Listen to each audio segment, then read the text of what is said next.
Interactive and engaging conversations. 96.9 FM. The views and opinions of the hosts and guests are their own and do not necessarily reflect the views of the management and staff of Guardian Radio. Yeah, it's time to empower, educate, and encourage your women to motivate you through whatever you've been going through. We can talk about it. We ain't passing no judgment. So don't be ashamed. It's all the same. Stay in your lane. Your lane. It's whatever your real life looks like. Stay in your lane. Come out the dark and don't be ashamed. Your lane. Let's have a conversation on what we face every day. Tune into your lane talk show.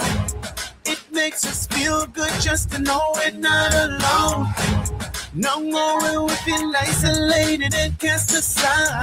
I want you to come out the dark. Just don't be afraid of your heart. So don't be ashamed. It's all the same. Stay in your lane. Your lane. It's whatever your real life looks like. Stay in your lane. Come out the dark and don't be ashamed. Your lane. Let's have a conversation on what we face every day. It's your Lane Talk Show with Coach Trish Hannah.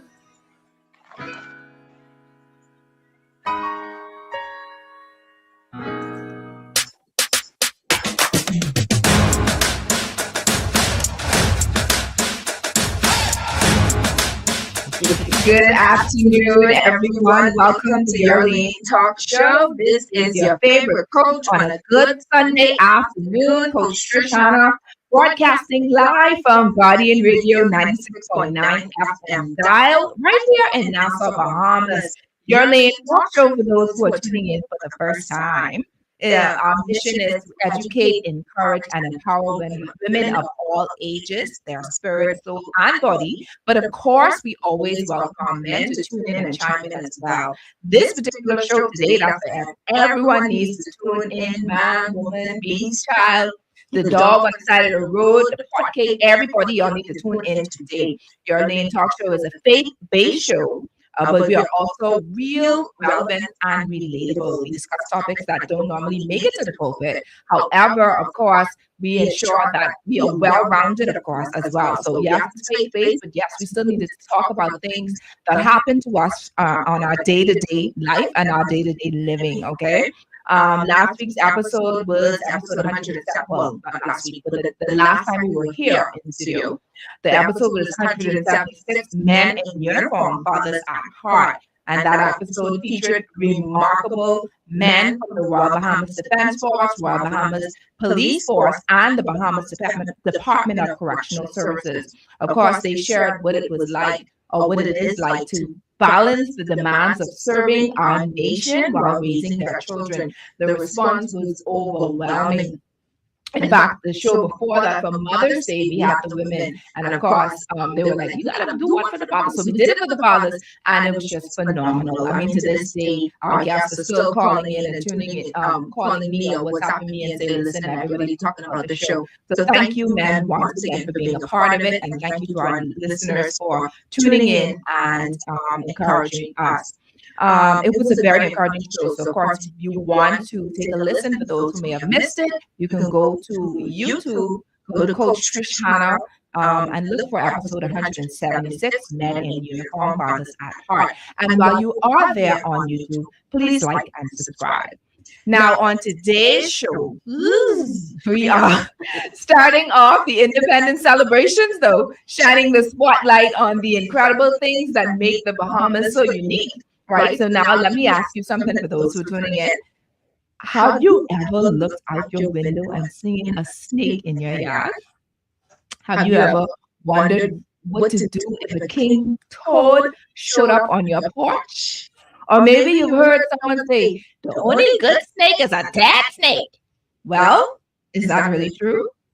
Okay, today we are going to separate facts from myths. All right, as we explore the fascinating world of Bahamian wildlife, from boa constrictors, king toads, raccoons, Woo, child, the creepy crawlies and other creatures that share our beautiful islands and the important role that they play in our environment. And let me remind you, this is not just a show for you to just listen to. This is a conversation that you can be a part of. You can call in, you can text, you can comment live and engage with us. Those who are tuning in via Facebook and YouTube, go ahead, make your comments. We're going to ensure that they're read. All right, all questions that you may have, that and make sure that they're asked, so our guests can answer them. All right, there are lots of ways that we can be heard today. You can tune into Guardian 96.9 FM radio dial, channel 969 on cable, BTC Flow channel 612, the Guardian radio app for Android or Apple, or on our website, www.guardiantalkradio.com.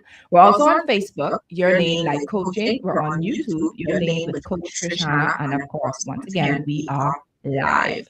All right, so Your Lane with Coach Trishana, episode 177. Wild Bahamas, Creatures of Our Island, is brought to you by John Shoe Store and Accessories, Tropical Gyros, Your Lane Life Coaching, the Children's Dream Journal that's available at All Seasons Book and Gift Center in Palmdale and on Amazon. Thompson Trading Brands, Lysol, Del Monte, and Airwick, Commonwealth Bank, 242 Media Connect, and DQ Bahamas. Now, Thursday, July 30th, we want you to treat yourself and help change your child's life with DQ Bahamas Miracle Treat Day. For every small blizzard, coupon purchase, every pre-ordered blizzard, and every blizzard sold on Miracle Treat Day, $2 will be donated to this year's recipient, the Bahamas Crisis Center Early Intervention Program for children exposed to violence. It's a delicious way to give back to children in our community who need hope and support. So stop by any DQ Bahamas location on Thursday, July 30th. Grab your favorite blizzard and remember, every blizzard treat makes a difference. In fact, what we want to do at Your Lane Talk Show, if you call in at any point today, we are going to give you a complimentary coupon for a blizzard, okay? We want to do that, of course, in support of Miracle Treat Day. All right, so my question for the audience today, true or false, the only good snake is a dead snake. Do you agree or disagree? All right, give us a call and tell us why. If you don't even want to call, you can text. The text number is 422-4796. That's 422-4796. You can give us a call at 323-6232, 325-4316, or 325-4259. Once again, true or false? The only good snake is a dead snake. All right, do you agree or disagree? Okay, so now we're going to get into our introduction.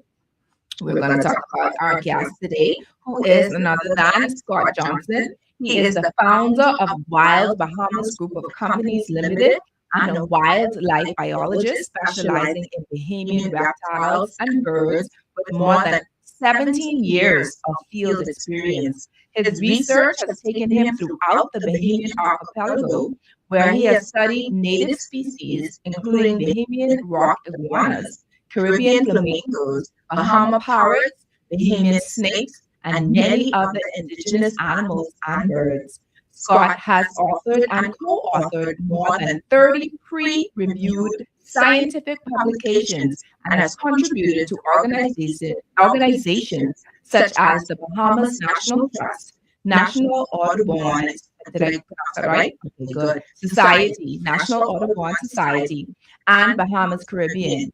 As an eco guide and wildlife trainer, he has trained bird guides and wildlife enforcement officers across the Bahamas and is passionate about educating the public on the conservation and protection of Bahamian wildlife. So I want to welcome you, Scott, to Your Lane Talk Show, and happy Independence to you. Happy Independence to you too, Trish, and thanks for having me today. Absolutely. Listen, let's get into it real quick.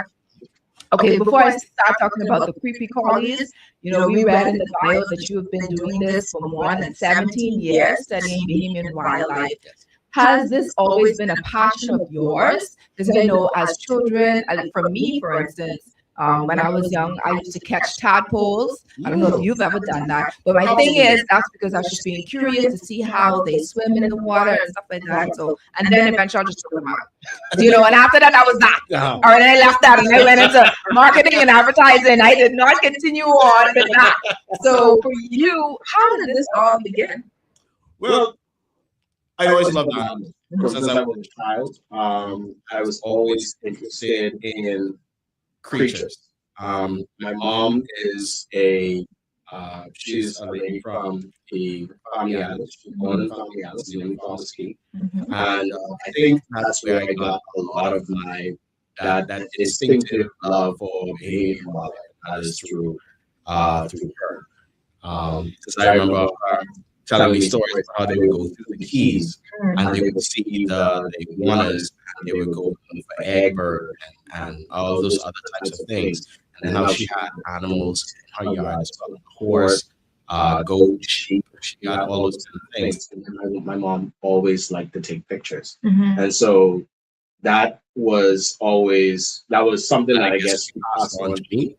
And then what got me really interested in wildlife, however, was dinosaurs. I absolutely think every little boy at some stage in their life was dinosaurs.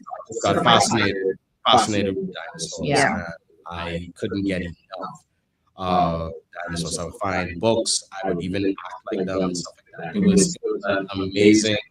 They were such amazing creatures, and that's what got me really interested. I wanted to learn more about dinosaurs, and over time, my desire to learn more about dinosaurs got me into wildlife because I wanted to learn more about how animals behave, how animals what they do, and it just blossomed from there.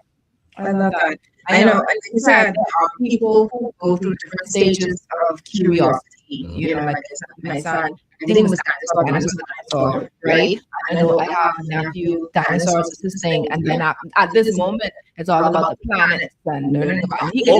Absolutely. The sciences was such an important part of my early development, and I encourage any parent that once they see a child with that level of interest, to continue to nurture that, continue buying books about planets and dinosaurs, sharks, whales, all those other types, those things that keep them curious. And helps to satiate that curiosity in a positive way, because you never know where they can go from there.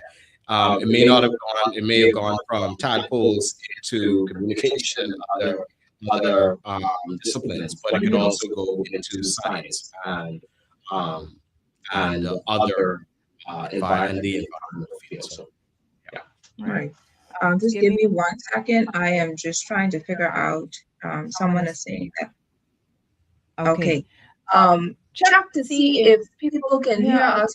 Someone is saying they're in the car and they're able to hear the volume. Can we confirm that?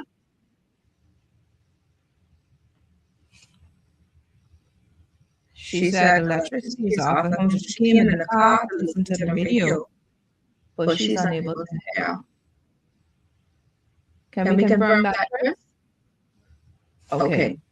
So can we go on a quick break? You want to do that? All right. So Spark's going to go on a quick break. Sure. And that's only because, I heard there's a power outage. Oh my goodness! I can't say too much because they help the show. They've been on the show a couple of times. They're my clients, so I can't really say much. But you can talk. I'm kidding. I'm kidding. All right. So let's take a break. Let's see if we can get that sorted out, and we'll come right back right after this.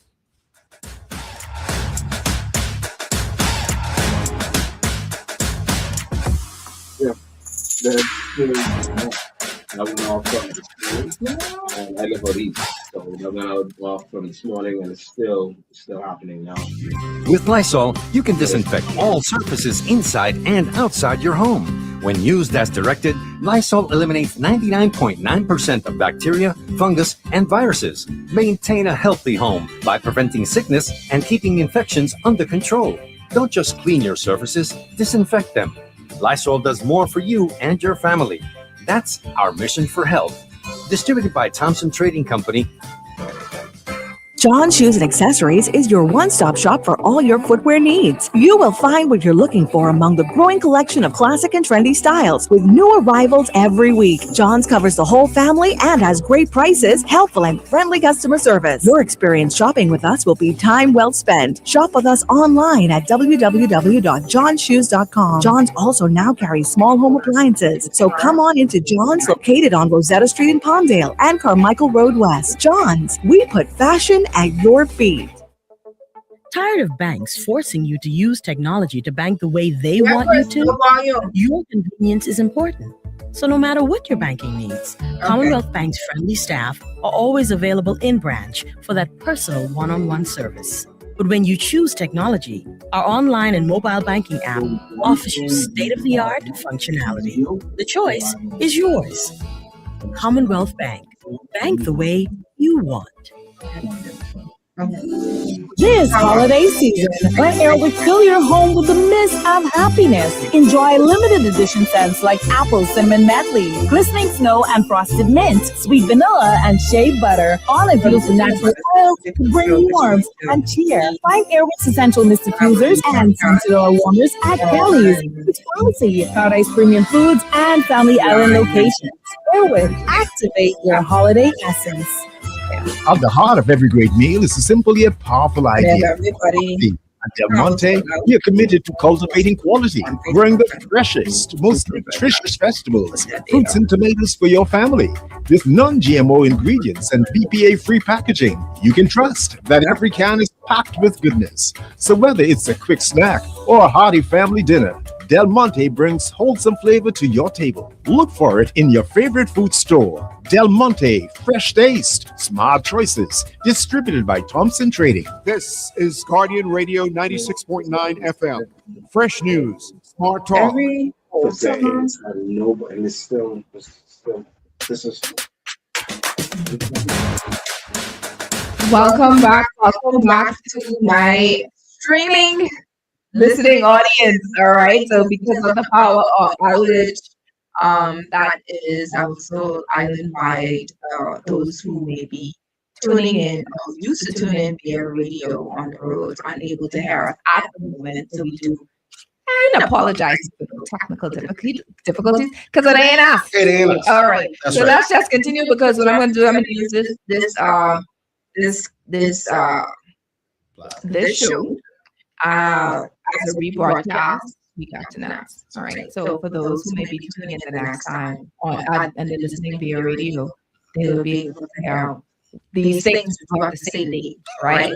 All right. So what I wanted to know, let's start talking about snakes. I would want to discuss snakes as the first thing because I just want to get all the heebie-jeebies out of the way and just get into the other, beautiful things. Now we know plenty Bahamians don't play when it comes to snakes.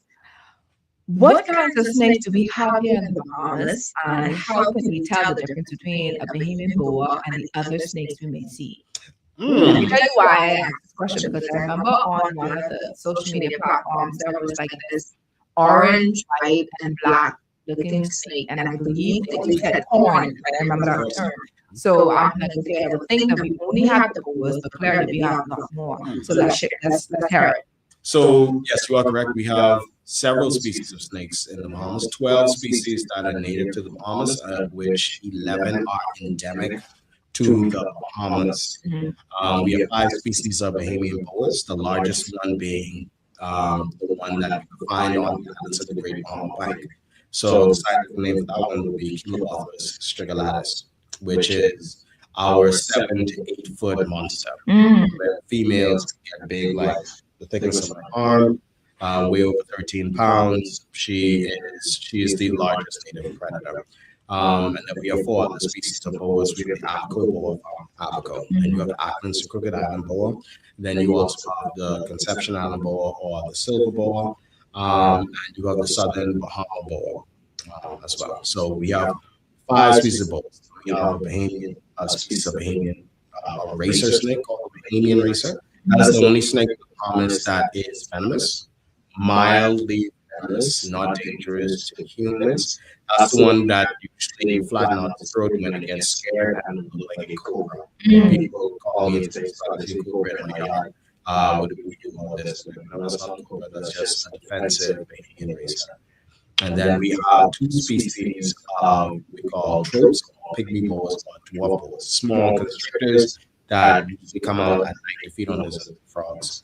We have three species of blind snakes, which are subterranean, like hang out underground, they eat termites and ants, as well as their eggs. And we have a species of thread snakes found on the islands in Salvador. So, adding up all that, you should come up to about 12 species of snakes. Now, there are other species of snakes that have been introduced into the country. One would be the North American racer, which is found on Grand Bahama, and we also have the corn snake, which has a wide distribution across the Bahamas, and that's the one where most Nasuvians who have spoken about a colorful snake. Yeah. That's the one that they usually would say, well, that we usually would see, and their numbers are very growing, and they're now spreading across the archipelago more. Now we find Grand Bahama, Abaco, New Providence, Andros, and maybe one or two other islands, but they are spreading, and that becomes kind of a problem. But we also have a Brahmini blind snake, which is also a subterranean snake, kind of looks like a skinny little black earthworm, and we have a few other species of snakes that are not native. So you have a bunch of snakes. No, but you said there are a few species that are not native. Does that mean that they're venomous and they can harm us? The good thing is that at present, we have no dangerous snakes in the Bahamas. At present. None. At present. The reason why I say at present is because, as everybody knows, we import over $1 billion worth of things from places like the United States, especially from ports like Florida. And when you are in Florida, Florida has several species of venomous snakes. It's only a matter of time before one of those snakes gets into a container and comes to New Providence. And once that comes into New Providence, Lord help you, it's not pregnant when it arrives, because if it's an Eastern diamondback rattlesnake, which is one of the most dangerous snakes in North America, if that comes to New Providence and unfortunately bites somebody, we don't have antivenom. As far as I know, we don't have antivenom in the country. That person will have to immediately be airlifted out of country for treatment, or they're gonna have to quickly get antivenom in country as soon as possible. So the snakes are not native. They usually are imported.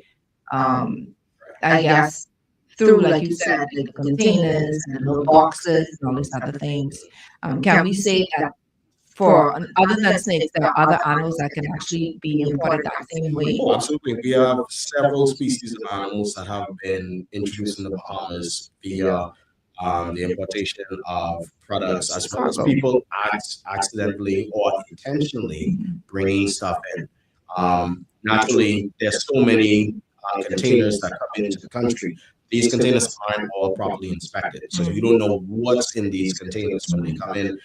Some of these places that bring in the containers, they open them up, boom, a Cuban nightingale pops in, or a spider-tailed iguana pops in, or right now there's a new species of lizard that has now established itself in the Bahamas, and that is a Peterson's agama, rockagama, and that's a really pretty lizard.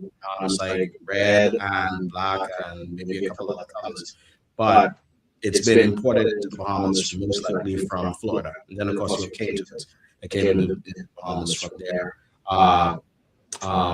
We have tropical house geckos and a host of other species that have been introduced via containers and people bringing people on their yachts bringing in plants and stuff like that are not infected. So, I thought about that as well.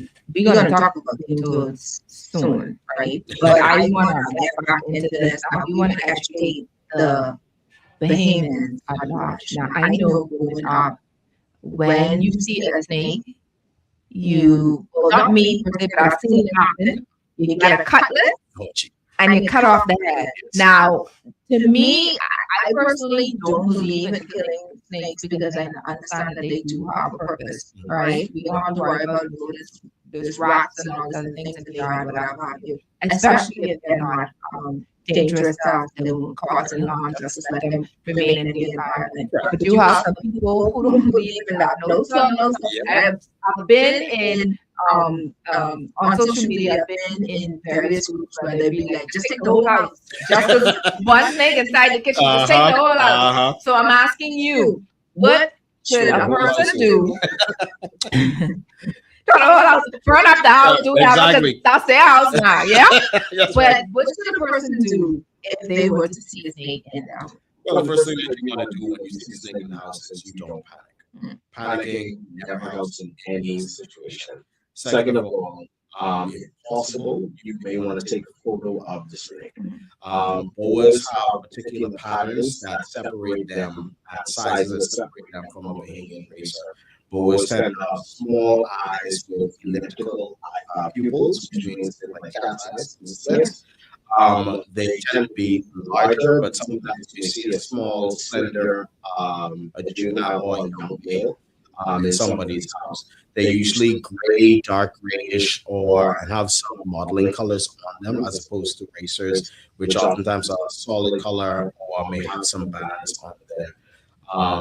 And the racers, the boats usually come out at night. And they're the ones who oftentimes, more often than not, end up in people's houses, whether they be in their roof, whether they be in the engine bay of a vehicle, whether they be in somebody's shed, etc., etc. They're really the big ones that's caused people to freak out. Yeah. So that's when you know you have a boa, most likely have a boa in your area. So if you see it, don't panic. You want to make sure I take a photo, and then you can contact me. And I can come and I can remove the snake for you. I have another question for you, but let me just. The call. You lost the caller. All right. So if they need to call back, they can. All right. So my thing is, so are you the only person that deals with having to capture a snake if someone were to find? Well, no, there are several people, several organizations and companies that also deal with snake capture. I know my friends at Adastra, there are persons there who have been called and they help remove snakes. Animal control has also been called to help remove snakes. And there's even some persons who volunteer their time to assist when I'm not able to go and go collect the snakes. So there are people out there who are collecting and helping to remove snakes safely. All right, so now let's transition to there are those persons who they get called as people. There are people who they want the snake removed. They don't care how you remove it. And when you do that, now we end up with the problem, because I've seen videos where people, the snake is in their engine and they grab the snake and they yank the snake. And basically, at that point, when you yank the snake with such force, you basically sever the spine of the snake. So now the snake is now severely injured, can't defend itself. And afterwards, after they yank and pull and prod the snake, now they throw it on the ground, then they proceed to pull up the cutlass and chop it. And so that is a very inhumane way of dealing with an animal. The snake is not trying to be a problem. That's one of the most important things. The snake's not trying to be an enemy. It's not trying to kill anybody. It's not trying to do anything. A snake is just trying to be a snake. It sees a nice warm place. It's cold. It wants to sleep in there. It sees a place where it's safe and dry, where it can go and digest or shed skin. And it just wants to just do that and then go on its business. And I understand everybody ain't like snakes, but I've noticed now, and I noticed that more people have developed more of a respect for snakes, knowing, like we said earlier, that I may not like you, but I understand that you have a purpose in the environment, and that is with rodent control, because rodents do carry a lot of nasty diseases, but you're not going to get those from snakes. And when you have snakes inside the area, the snakes have to deal with that rodent problem. And so that's what it is. Yeah, I just found that you just talk about that, because honestly, knowledge is power, and that's key. And that's the whole purpose of you having us having you on the show today, because we want to ensure that knowledge is given to us instead of just ignorantly just getting the cutlass and hitting them, like you said, just grabbing the snake and injuring them. They have a purpose, y'all. They have a purpose. Let's talk about king toads. Now, Oh my God. It's a very interesting topic because, I follow you on Facebook and I've seen where you've captured a few, and then I've seen where you were like, oh, they urinate when you catch them. Oh yeah, all the time, all the time. If you're not wearing gloves, they pee on you, and they pee. Some of them is squirt out their pee. So if you grab the toad and you grab the toad wrong, they can pee in your face. I don't think no one should grab a toad, first of all, a king toad at it, and without some type of knowledge on how to capture it. All right, so that we need to put that in there, little disclaimer in there. Do not go and try to capture it yourself. Right, because there's all kind of things that can happen if you capture a toad. One of them being that the toad can't pee in your eye. Now, we have a saying in the Bahamas that if a frog pee in your eye, you go blind. Yeah. That's something that I haven't yet found to be true or not yet. But I'm not going to be the one willing to do the experiment to go and figure out if this really is true. I do know the frogs do produce uric acid, whereas we produce urine because we're mammals. But frogs and birds in their excrement they produce uric acid. Now that may be able to cause some damage if it gets into your eye, something like that. But again, I'm not going to be a part of the experiment to figure out if that's true or not. Now, I do also know or remember, and I don't know how true this is, that if you are afraid of a particular toad or frog, whatever, you get some salt and you sprinkle it on them. That may not work with a cane toad because their skin is more drier and it's more bumpy, as opposed to a Cuban tree frog, which is native, which has more moist skin. So when the salt hits it, it dries out the skin, more irritating the frog to the point where now the frog tries to get away, or if it's so much salt on the frog, it can die from drying out and stuff like that.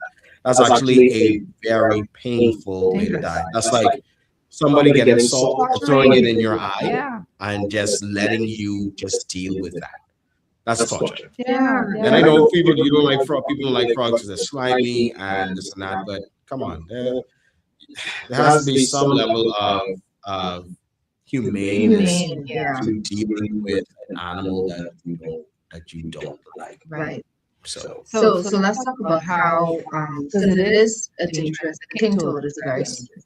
I've had instances where people's pets have died on New Providence. So how do we deal with protecting our yard to avoid it? Is it even possible? So yes, it is possible to protect your yard. What you are going to want to do is you want to erect either a wall at least 2 or 3 feet high, because the toads don't hop like our Cuban tree frogs do, so they wouldn't be able to hop over the fence or the wall. And you're going to want to make sure that you have some type of plastic guard around your fences.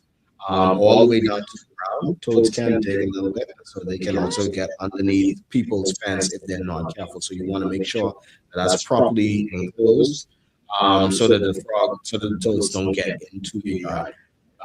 Unfortunately, in places like tropical gardens where there's a high toad infestation there, you have all that weapon, but then you also have persons and they have an open yard design. And that open yard design just makes it easy for them to get into your yard. So how do you know if an animal has been killed by a king toad? Like, what are some signs from the animal that you can identify? So one of the things you're going to find is it can be difficult to determine if this was a king toad poisoning or something like that. But if you are in an area where you have a high concentration of king toads and you find a dead dog, or you may find a dead bird, or you may even find some dead fish, then there is a possibility that they may have been the dog and the animals may have accidentally targeted the toad, may have licked it or tried to bite it or tried to swallow it and even died. So the only way is to go and check the contents of the animal, probably do some swabbing if it's a dead dog or something of that nature, because they may have been poisoned in those ways. And we have found native animals and pets that have died due to cane toad. All right. So growing up, I lived in Pinewood for a while, and I lived in South Beach for a while.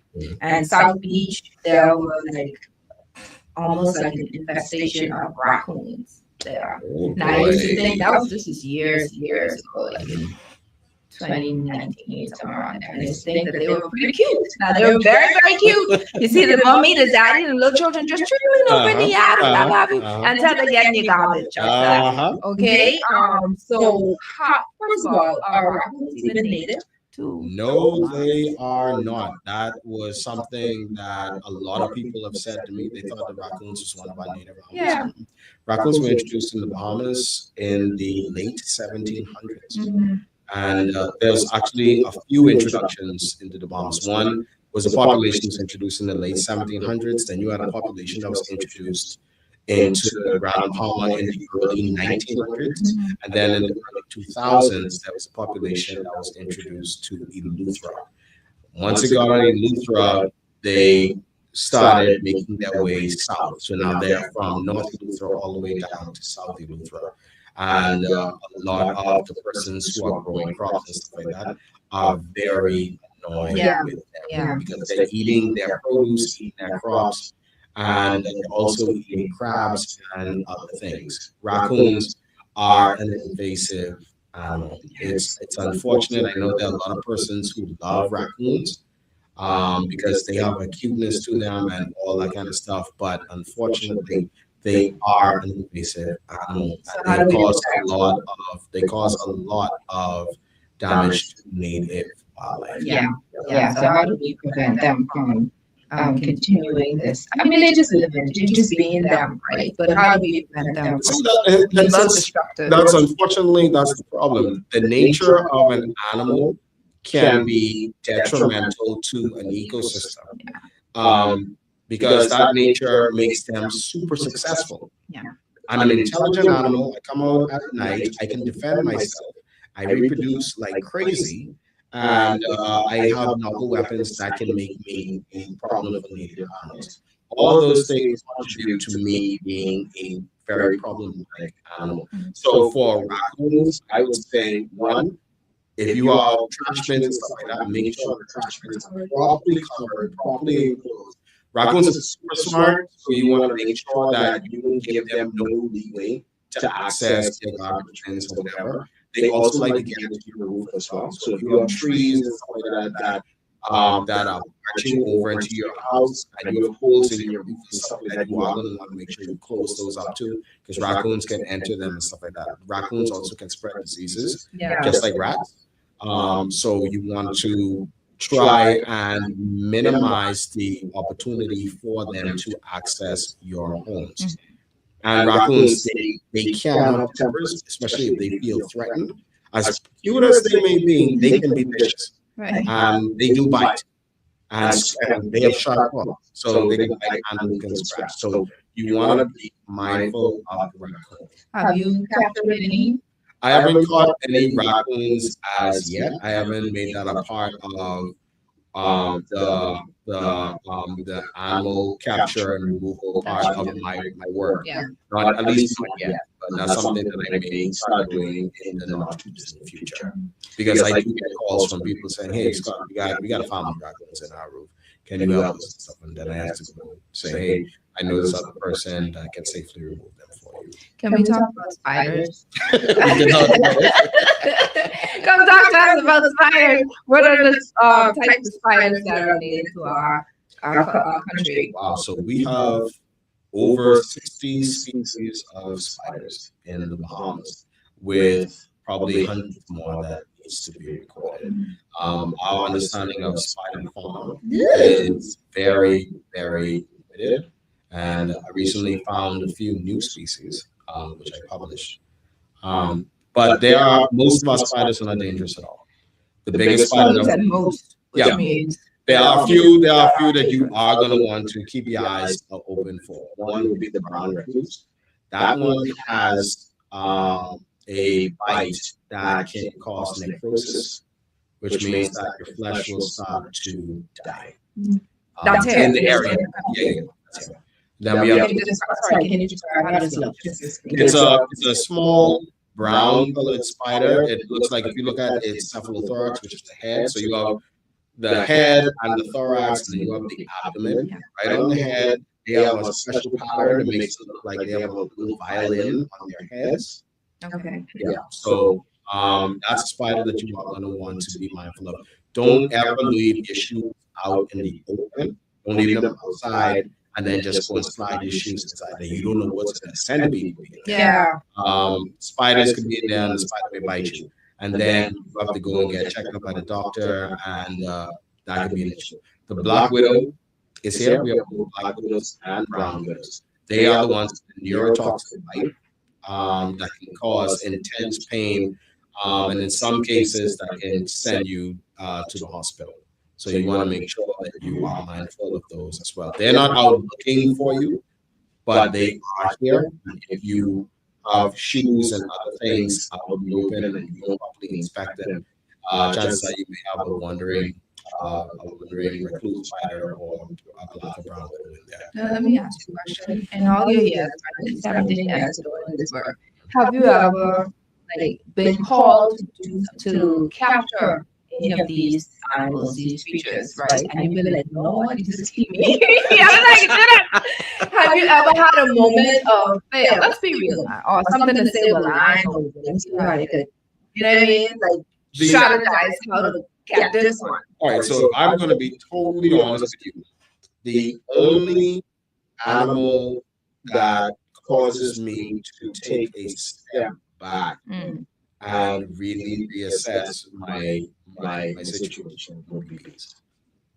Okay. Yeah.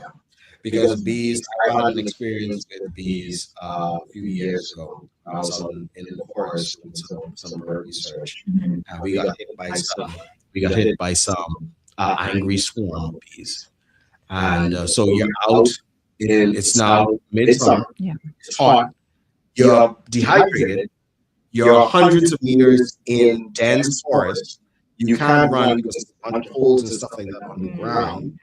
And lo and behold, you encounter an angry swarm of aggressive bees. So you're not intentionally trying to capture them. You just pass them. I was just passing them. And well, I didn't even know. All I just heard was my colleague who was with me. They started screaming. Yeah. And then I just started feeling these stings. And I was like, what is happening here? And then when I saw my colleague being attacked, then it dawned on me that we were being attacked by bees. And I had on my backpack and everything, my camera equipment. I yucked everything off, and I just bolted through that pineland. I didn't care if I would fall into a hole, which I could have, and snap my ankle and die. Whatever. And the thing is with bees, what scares me the most about bees than anything else, that bees chase you. Yeah. They chase you and they continue to sting you while they're chasing you. Because every time a bee stings you, they release a pheromone that attracts other bees to you. And so you could run hundreds of meters. Unlike wasps, I don't like wasps either naturally. But a wasp not going to chase you for a long period of time. Once you get out of their immediate vicinity, they leave you alone. Bees will continue to chase you. So now you're hot, you're dehydrated, now you're being stung up by dozens of bees, and you're in dense forest, holes all over the ground, everything else, and the bees are continuously chasing you. That was the most hard. That was that one time where I thought I was not going to make it. I was going to die in the forest. But God is good.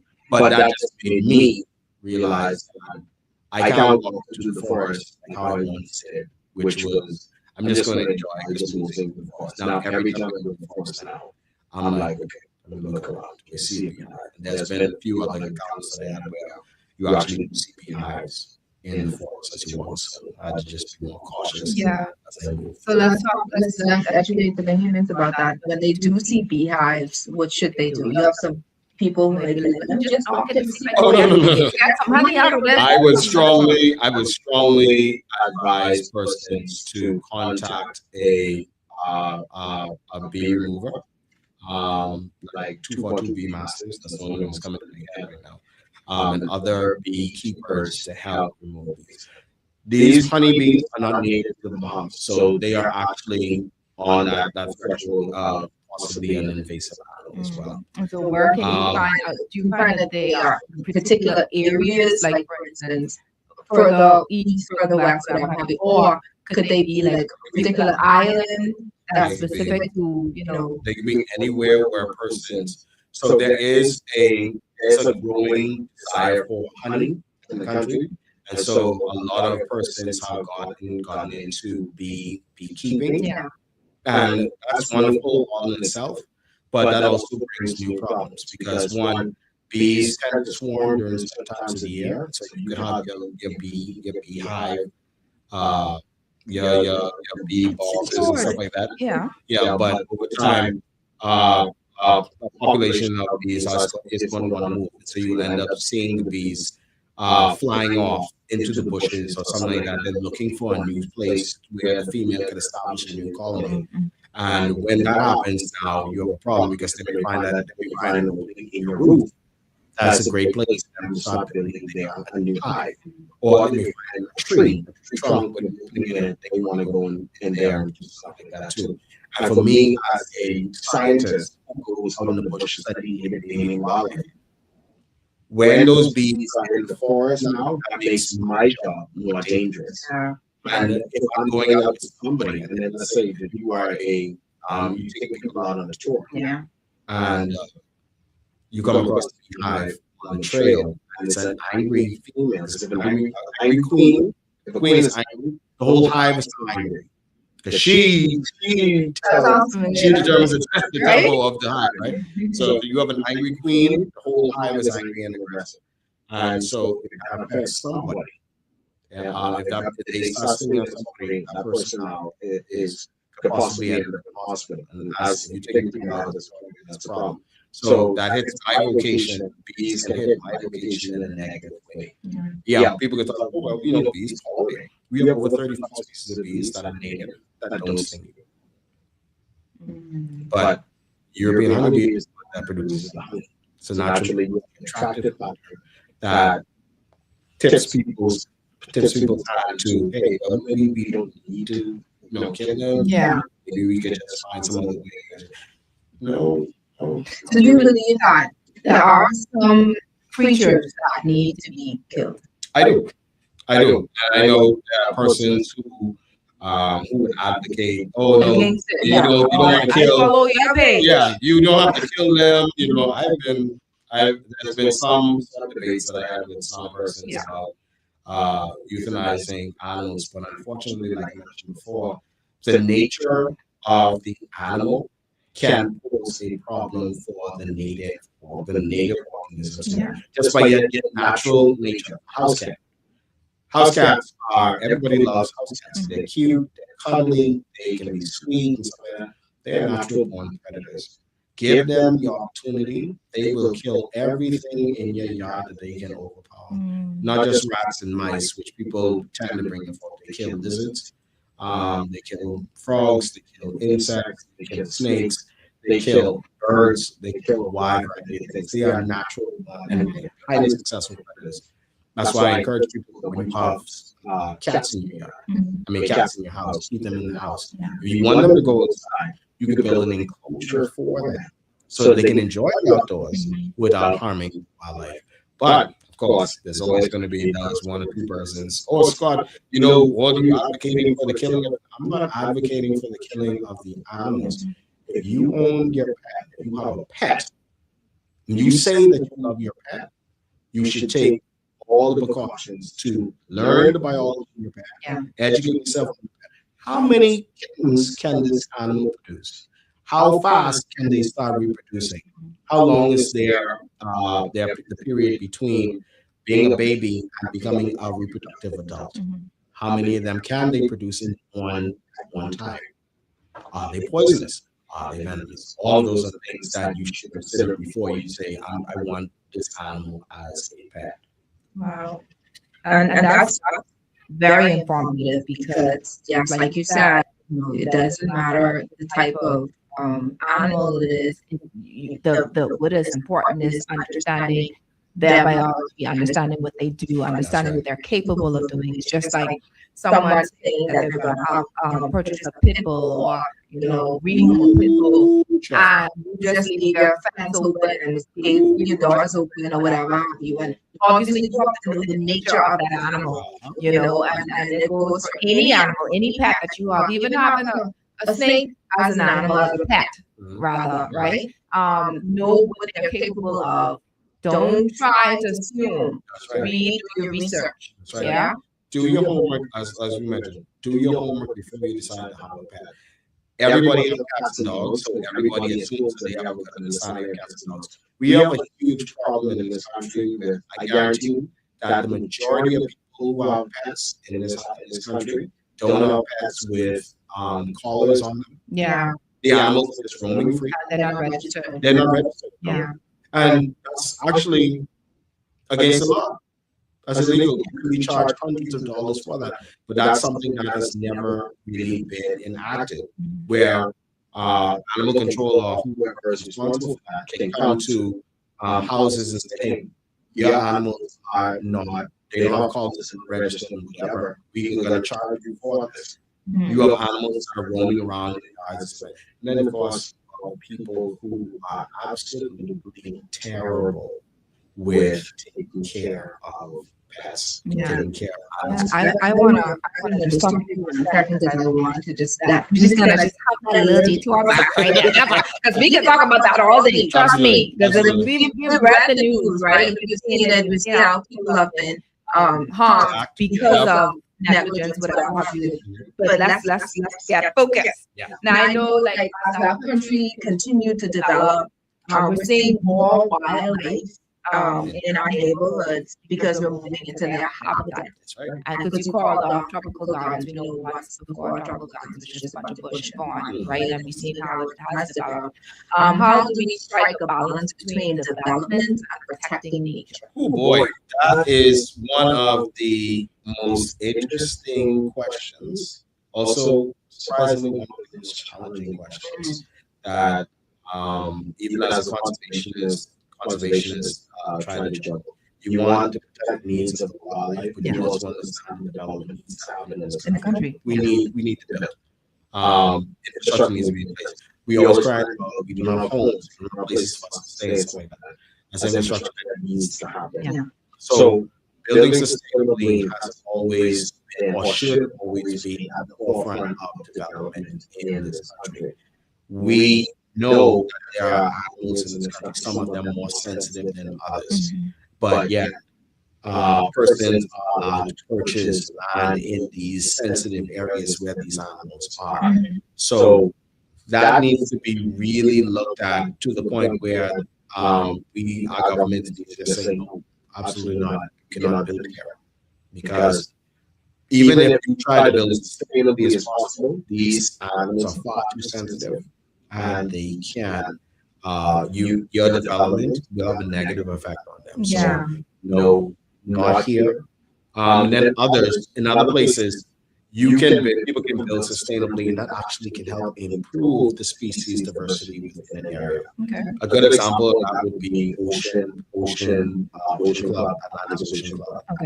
Atlantis Ocean Club has a golf course, and that golf course has over 30 species of birds regularly there. Because the persons who developed that golf course, they developed with a nature-based mindset. So you have birds that are breeding on the golf course, which is always a good thing when you see animals. Even our boring owls that were seen on the golf course. The boring owls have not been recorded in the Bahamas for a long time, but now they're on the golf course. They're breeding stuff like that. So kudos to the guys at Ocean Club for maintaining an environment that is conducive for the growth and development of native animals. Then also Bahamas Strip, everybody likes to go and walk and enjoy themselves.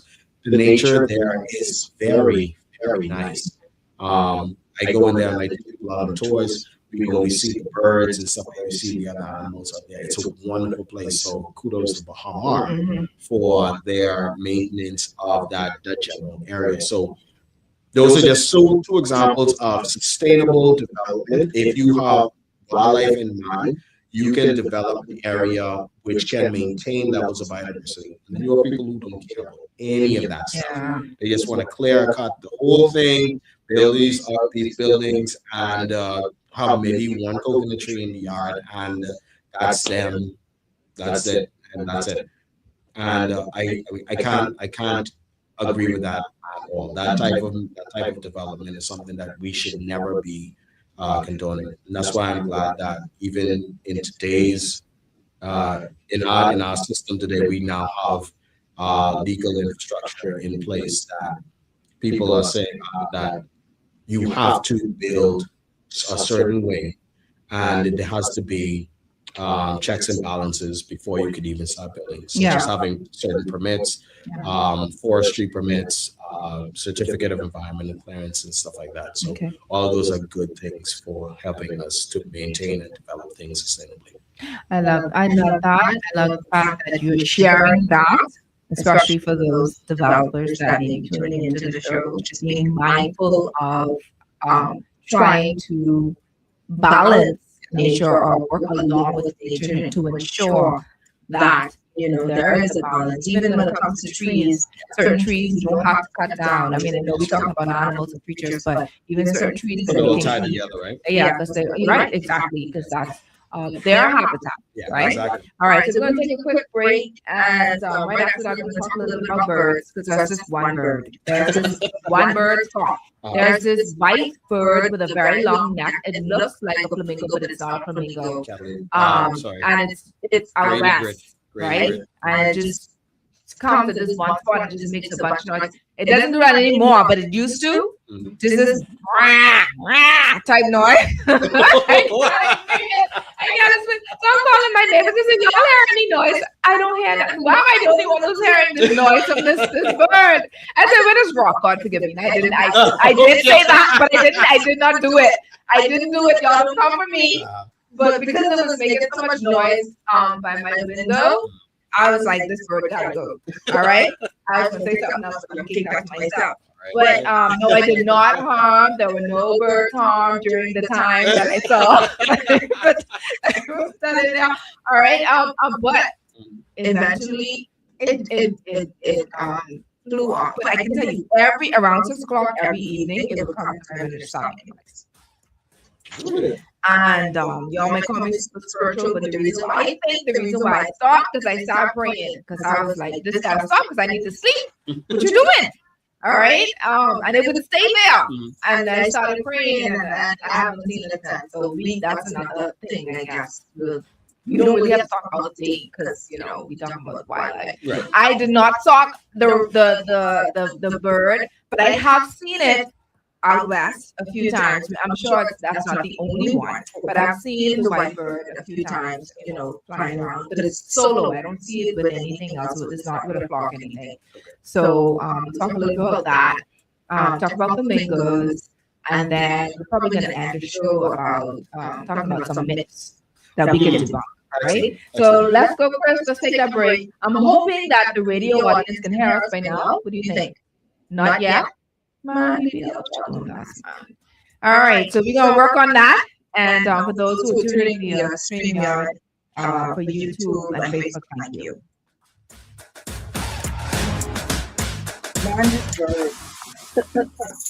I always said wildlife. I don't know if you believe in monitoring spirits. So I figured that's probably what it was. This holiday season, let Airwick fill your home with a mist of happiness. Enjoy limited edition scents like apple, cinnamon medley, glistening snow and frosted mint, sweet vanilla and shea butter, all infused with natural oils to bring warmth and cheer. Find Airwick's essential mist diffusers and scented oil warmers at Kelly's, Lowe's Pharmacy, Paradise Premium Foods, and Family Island locations. Airwick, activate your holiday essence. No, this when I first started. Tired of banks forcing you to use technology to bank the way they want you to? Your convenience is important. So no matter what your banking needs, Commonwealth Bank's friendly staff are always available in branch for that personal one-on-one service. When you choose technology, our online and mobile banking app offers state-of-the-art functionality. The choice is yours. Commonwealth Bank. Bank the way you want. This is like John Shoes and Accessories is your one-stop shop for all your footwear needs. You will find what you're looking for among the growing collection of classic and trendy styles with new arrivals every week. John's covers the whole family and has great prices, helpful and friendly customer service. Your experience shopping with us will be time well spent. Shop with us online at www.johnshoes.com. John's also now carries small home appliances, so come on into John's, located on Rosetta Street in Palmdale and Carmichael Road West. John's. And then another thing after that is you should understand. With Lysol, you can disinfect all surfaces inside and outside your home. When used as directed, Lysol eliminates 99.9% of bacteria, fungus, and viruses. Maintain a healthy home by preventing sickness and keeping infections under control. Don't just clean your surfaces, disinfect them. Lysol does more for you and your family. That's our mission for health. Distributed by Thompson Trading Company. But I just This is Guardian Radio 96.9 FM. Fresh news, smart talk. He's so all dedicated. day.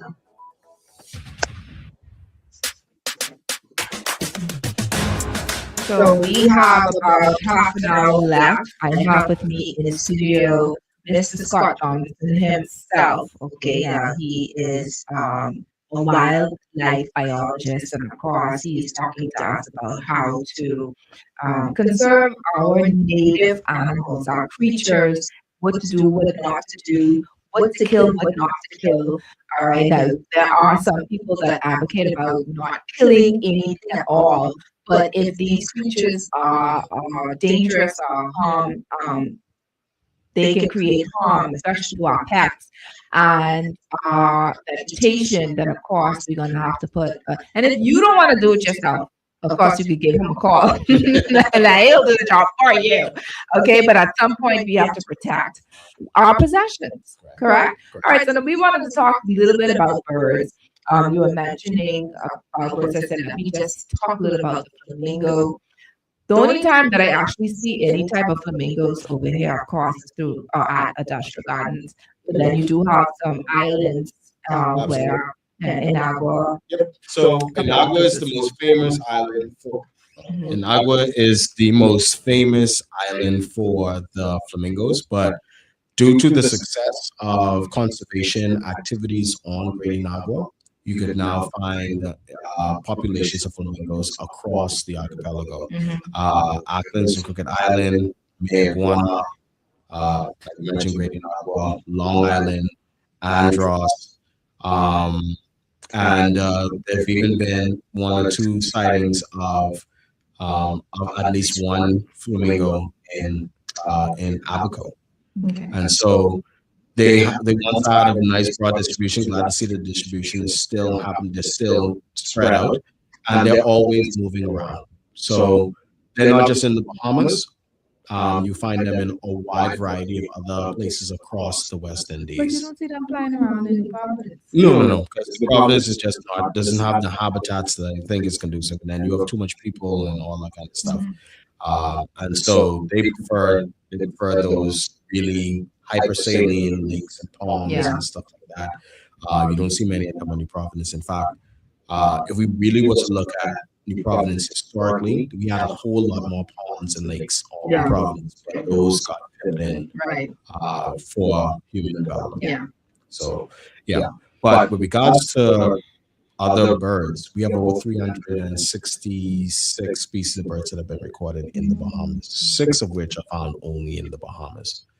And that makes the Bahamas one of the richest places for bird diversity in the West Indies. People come here, and it's a growing thing for the Bahamas. People are coming here to go and bird. Where do they go specifically? So they will come to islands like Abaco because of the Abaco pirates, and Inagua for the pirates and the flamingos. But people also go into Long Island. People love going to Andros. Some people go to Exumas. Some people go to Eleuthera. So all across the archipelago, all across the archipelago, there's a place where you can really enjoy the bird life. Do we advertise that? Do we push that? We do push. I personally wish we would push the Ministry of Tourism would push bird tourism a bit stronger. because it's always about bonefish guides, bonefish, and all that kind of stuff. But birding is a growing thing. People enjoy going out and outdoors and seeing the birds, especially during the months of the fall, going into the winter, where most of the migrants are now on the ground, and so you see all kind of amazing birds. So now let's talk about that. I know there are so many other creatures that we have not mentioned, but let's see if we can talk about debunking some myths about some of the creatures here in our country. Let's go. You give me one that you hear mostly that you know for a fact is false. Snakes are the devil. That's the lowest hanging fruit that I have there. Snakes are demons. Snakes are monsters. Snakes are creatures that would go on women's breasts and suck their breast milk. I've heard that. I've heard all those kind of stories. But if we're looking at it from, if people are saying the snakes are the devil because they're trying to tie it to the Garden of Eden story and stuff like that, then that means that you haven't really read your Bible properly. Because if you notice, God has used snakes in so many ways throughout the biblical narrative, whether it be God using fiery serpents to punish the Israelites when they disobeyed God, God using snakes as the sign of healing. When God told Moses to make a staff, put a snake on it, everybody who sees it will be healed. And I believe that's where we have the snake on the staff on the ambulances. I think that there's a strong correlation between those two. So snakes actually can be looked at as a form of healing. But when the Bible spoke about the man stepping on the snake's head, but the snake will bite his heel, that was in relationship to what's going to happen with Jesus Christ. And those kind of things. So if you're going to use the Bible, make sure you use against an animal. Make sure you use the Bible properly. Make sure your interpretation is in the proper context before you decide to use the Bible as a weapon or try to use the Bible against animals. Remember, God made all animals. He said that all animals were good. Hold on. You know this song in school. All things all creatures great and small. Yes, it's true. And he did make all of these animals. Now, some people will say, well, it's God made all animals good, then why you want to go and kill the invasive animals? There are some animals that should not have been released into this country where animals have adapted to a particular environment, and then you have these new animals that humans have brought that have now caused a problem. So unfortunately, you are going to have to remove them from the environment. Yes. What about other creatures? What other things have you been hearing?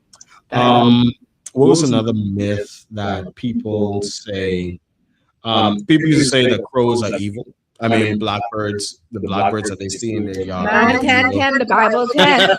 10, that's what I was told. So when I see 10, the Bible 10. That's what they taught me. That ain't true. No, so that's not true at all. So we have these blackbirds. They're called smooth-billed armies, but Bahamians like to call them crow. And a lot of people, they say when they see the crow on your roof, somebody's gonna die. That's not true. The small belongings on your roof because they most likely gonna hang around your yard. Because if you're weeding your yard, cutting mowing your lawn, they love to go and look for the insects and stuff like that that's in your yard. So they're actually helping to remove harmful insects from your yard. So they're actually doing a benefit to you as opposed to something negative. The same thing with the garland. People call the garland. They think that the garland is an evil bird. An owl is an evil bird. No, these are just natural animals that we give them these negative connotations because of the sound that a garland would make, or an owl would make, or how the animal looks. But these aren't evil animals. They're not evil at all. So that white bird that was by my window, that ain't evil? Absolutely. Listen. Absolutely. Let me go get my oil now because it hasn't been enough since I've been praying. I'm gonna lie. So something. No, but they're not. None of these animals are evil. In fact, the owl oftentimes gets a bad rap because of its high-pitched screech and the fact that it lives at night it hunts and stuff like that at night. But the owl is one of the best predators of rats that you can have. And unfortunately, they die from humans poisoning rats, and then they eat the poison rats. So those are just some myths that we can throw away. Okay, so give us one wildlife fact that would surprise just about every Bahamian listening today. Ooh. Let's see. A wildlife fact that would surprise people. The Chick-Charney owl was a real owl that was found on many islands of the Great Bahama Bank, not just Andros. So the first bones of the Chick-Charney owl was found in Exuma. And then they were found in Eleuthera, found in Long Island, found in New Providence, and found in Andros. So for those who may not know that, Andros wasn't. However, Andros was the first place that the term that the Chick-Charney legend came from. From Red Bays, most likely. The Red Bay, the Black Seminoles were the ones who really could coin as being the origin of the Chick-Charney. As we were wrapping up, about 9 minutes or so, if you were to leave every Bahamian with one message during this independence season about protecting the wildlife that shares our island, what would it be? Animals are true Bahamians. They are born, bred, and get dead here. They've been here longer than any Bahamian, any indigenous Bahamian. Before the Lucayans came to the Bahamas, the snakes and the birds and everybody, all these other animals were here. They are real Bahamians. And as real Bahamians, they deserve to be protected and respected, just like anybody, any Junkanoo, any other part of our culture, because birds and wildlife are an important part of our culture. And that's one of the reasons why I promote my company, Wild Bahamas Group of Companies Limited, is so focused on native Bahamian wildlife. We want to show that our animals do deserve protection. They do deserve to be conserved. They are amazing additions to what makes this country Bahamian. And unfortunately, we don't push wildlife as strongly as we should, because in tourism market and stuff like that, it's always stereotypical flamingo, iguana, parrot, and then of course everybody knows about conch grouper, crawfish, and all those economically important ones. But what about the animals that we don't talk about? What about the endangered Bahama warbler? What about the endangered Bahama swallow? What about the Bahama yellowthroat? What about the critically endangered Bahama nuthatch? All of these are animals that we have. The Bahamian hutia, which is our only terrestrial rodent that's endemic to the Bahamas. Why don't we focus on trying to incorporate all of these into the story of the Bahamas, where everybody can really appreciate our wildlife? And that's one of the reasons why Wild Bahamas continues to push the education. That's why I'm always on social media making little snippets, just showing people, hey, these are new animals that y'all don't regularly see. Let's go and let's talk about them, because they are incredibly important to the narrative of Bahamian culture and stuff like that. Bahamian culture is not just Junkanoo. It's not just peas and rice, macaroni, coleslaw, potato salad, steamed fish. It's not just Androsia print and straw hat and straw market and stuff like that. Bahamian culture is Bahamian forest. Bahamian culture is the Bahamian woodlands. Bahamian culture is the mangrove ecosystem. Boating through the creeks of Andros, boating through the creeks of Ragged Island.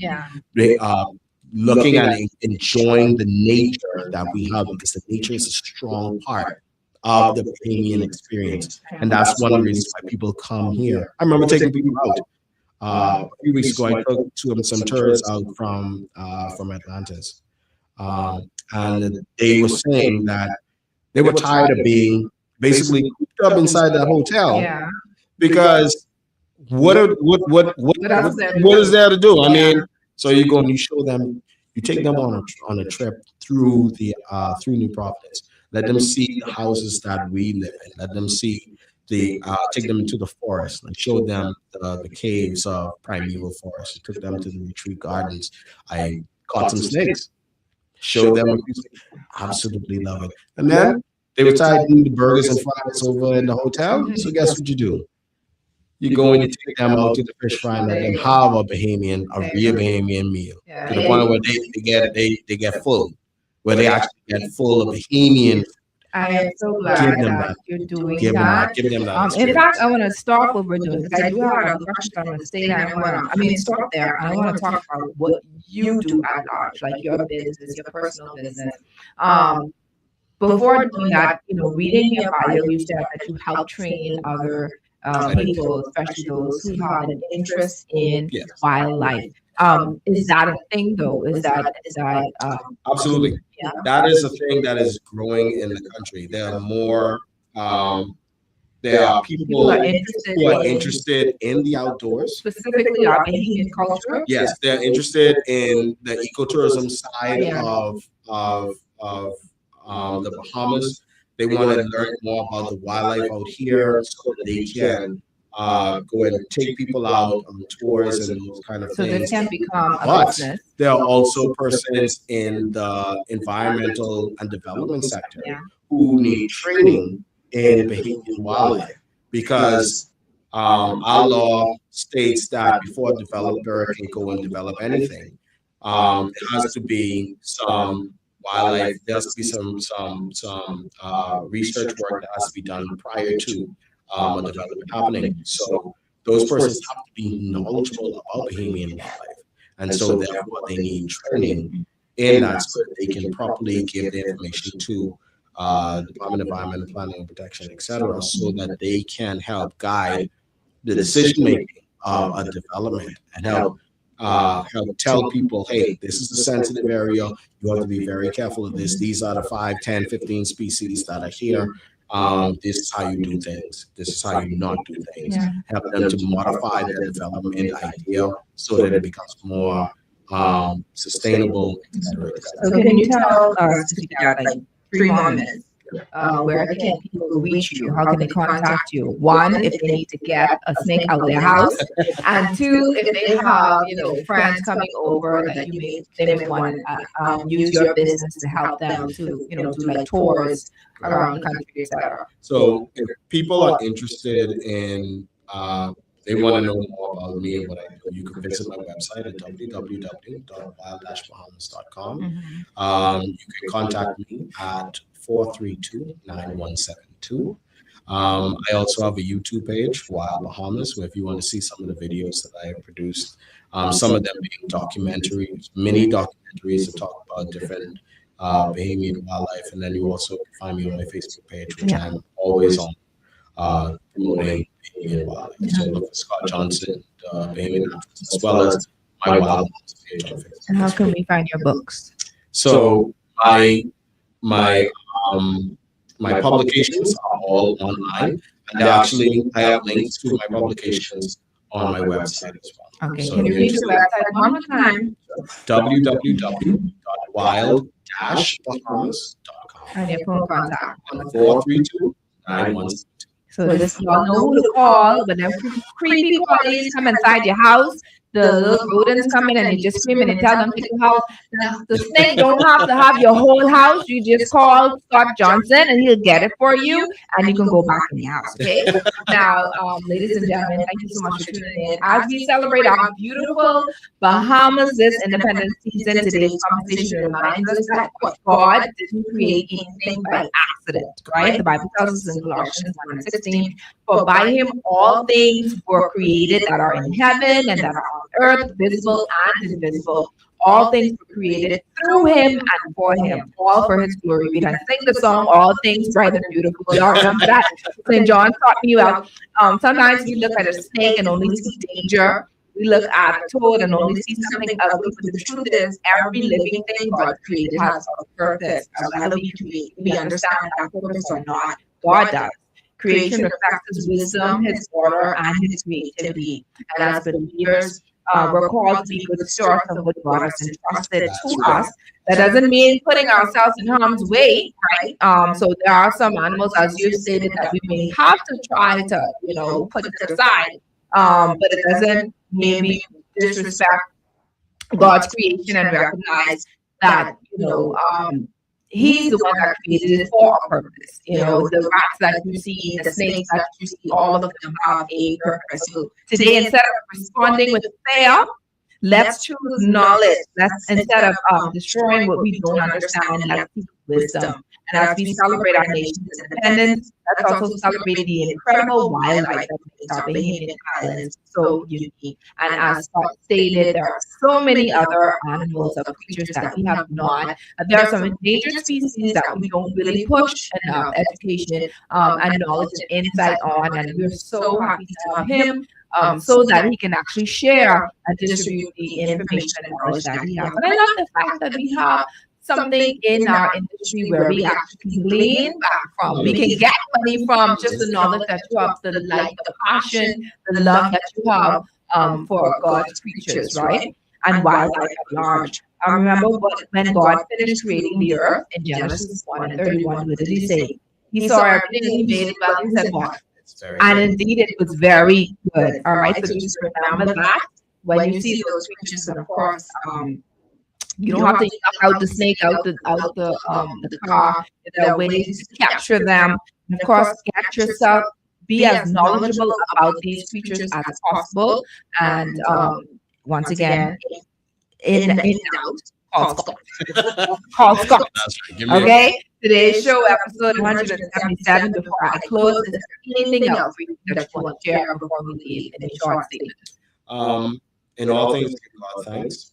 And our animals are an important part of the whole Bahamian story. So let's stop trying to take them out of the picture, but in fact, let's start bringing them more into the picture because they help us more welcome the view of the Yeah, I love that. You see how we doing this? How we doing things? We ain't talking about the tongue today. We ain't talking about the androgen print today. We ain't talking about all those other things, the food and stuff. But we talk about that later. But we have to share what is also sharing our various islands, our country with us, these animals that live among us, right? They're Bahamians. Exactly. they are Bahamians. They are Bahamians. They are their little independent. Let me go. So today's show, episode 177, Wild Bahamas Creatures of Our Islands, with our very good Bahamian guest. Scott Johnson is brought to you by John Schuster Accessories, Ontario. Your Lane Life Coaching. Go on to Your Lane Life Coaching's website, www.yourlanelife.com, for your relationship and life coaching needs. Also brought to you by the Children's Dream Journal, available on All Seasons Book and Gift Center in Palmdale and of course on Amazon. We're also brought to you by Lysol, Del Monte, and Airwick, all distributed by Thompson Trading. Thank you so much for always keeping us afloat. We're also brought to you by Commonwealth Bank, 242 Media Connect, and DQ Bahamas. Across, there's a sweet way to make a real difference. DQ Bahamas Miracle Retreat Date is happening on Thursday, July 30th, and you can help support the Bahamas Crisis Center. There are 3 easy ways to give. You can purchase a small Blizzard coupon, pre-order your Blizzard, or simply buy a Blizzard on Miracle Retreat Day.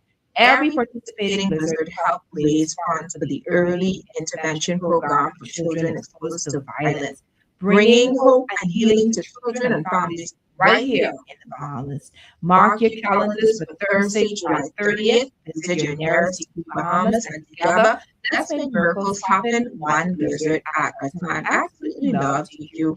I absolutely love what they do. So we want to thank you so much, DQ Bahamas, for being a sponsor on Your Lane Talk Show. Next week, we're going to talk about the topic is independence begin at home, how fathers shape the future of our nation. We talked about fatherhood. Of course, we know that we just had Father's Day just about less than a month ago, but we have to bring this up because it is a thing. Okay, this is a cultural thing, and we seem to bypass these very things that make up our nation. And of course, if we don't have a strong foundation, we have nothing. So I'm so excited to have a few guests coming from Legacy Church that will be talking and assisting this wonderful conversation about fatherhood in our country, okay, at large. So I'm excited about that. We don't want to miss that. Next week, hopefully, our wonderful electricity will be back and running and all will be well so that you can actually hear this show while you're on the road. But once again, this is not the last time. Those who may not have heard it, we're going to ensure that this will be broadcast week after next, okay? So thank you once again, Scott, for being a part of your talk show. You have been an extreme asset, value to the show, and we give God thanks for you. Thank you. And thank you to my producer, Chris, for holding it down despite what's happening on the radio land. Thank you so much to your name listeners and new listeners. Please like and follow Your Lane Life Coaching on YouTube for more great shows. Your Lane Life Coaching, okay? And Your Lane Life Coaching on Facebook and Your Lane Talk Show on YouTube, okay? I am once again Coach Trishana. We are on air every Sunday at 3:30 p.m. Eastern, and I pray that you are all empowered, educated, and encouraged to stay in your lane today. Once again, happy Independence, Bahamas. You are the reason why we are where we are today, and of course, you could always make this country better by staying in your lane. All right. Have a happy Sunday, everyone. God bless you until we meet again.